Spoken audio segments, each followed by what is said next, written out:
So I'm just about to start doing the French knot on my flower. So I thought I would show you how I went about threading the needle, and we thought we'd insert Phillipa's how-to as we're using a double thread, which is slightly different for seeding stitches and casting on. That's the word. So we'll leave Phillipa's how-to video and then I'll get back to show you how I'm getting on with my French knot. Now we're going to thread using a double thread in wool. Take the end of the longer thread that sticks out of the skein and just pull gently, all the time keeping your finger on the paper.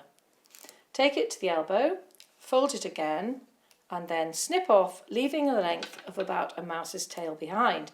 If you snip it off too near the skein, you'll find that you can't find the end again. Then I'm going to take the silver coloured needle. You'll find your needles at the end of the wools here.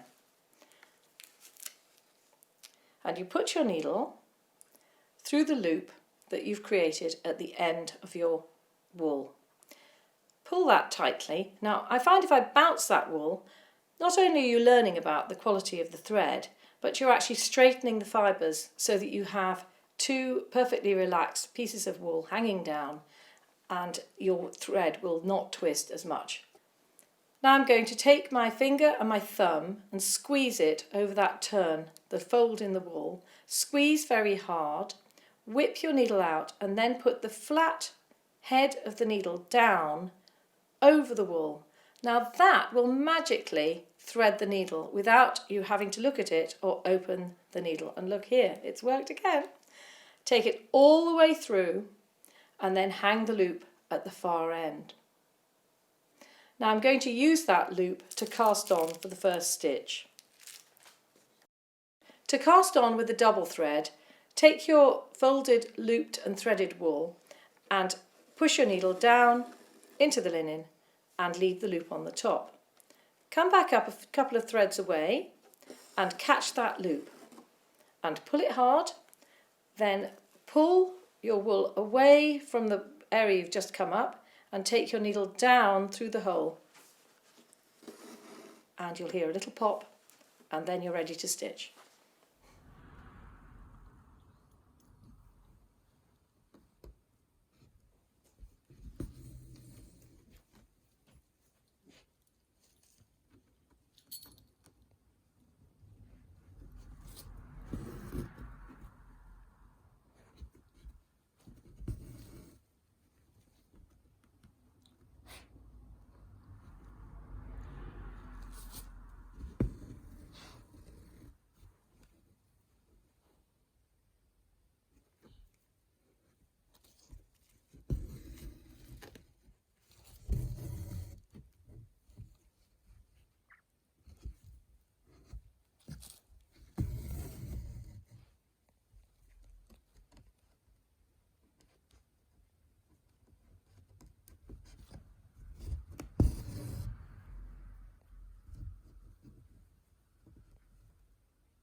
Probably not a good place to rest your head there, Bella.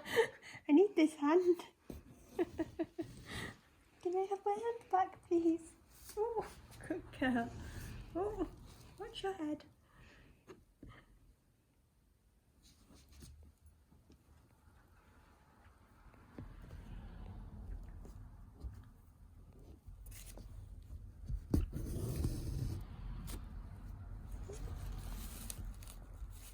This needs tightening a little bit.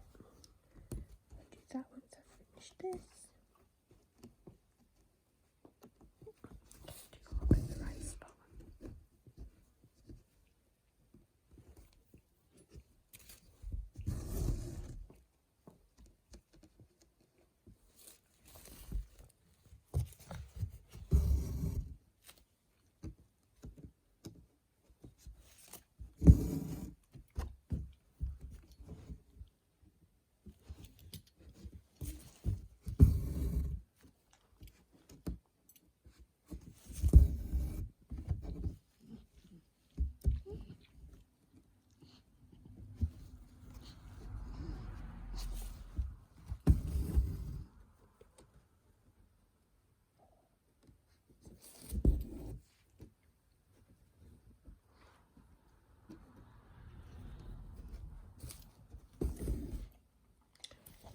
So this colour finished. There's two colours for the centre.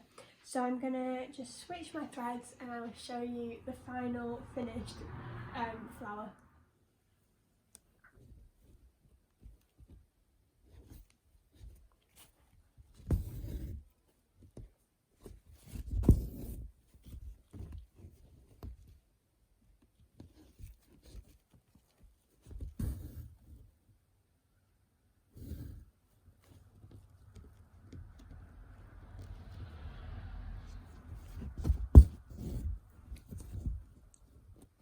Oh, this definitely needs, I need to tighten this, it's really loose. So I'm just going to go, and I've noticed that it's really loose, my linen here, so I'm going to just take it off and re-stretch it so we've got that nice tightness. So I'll do that now and get back to you in a second. So that seems a lot better. It's just gone really saggy there and you could see it. I don't know if I've actually done it quite tight enough, but it's better than it was.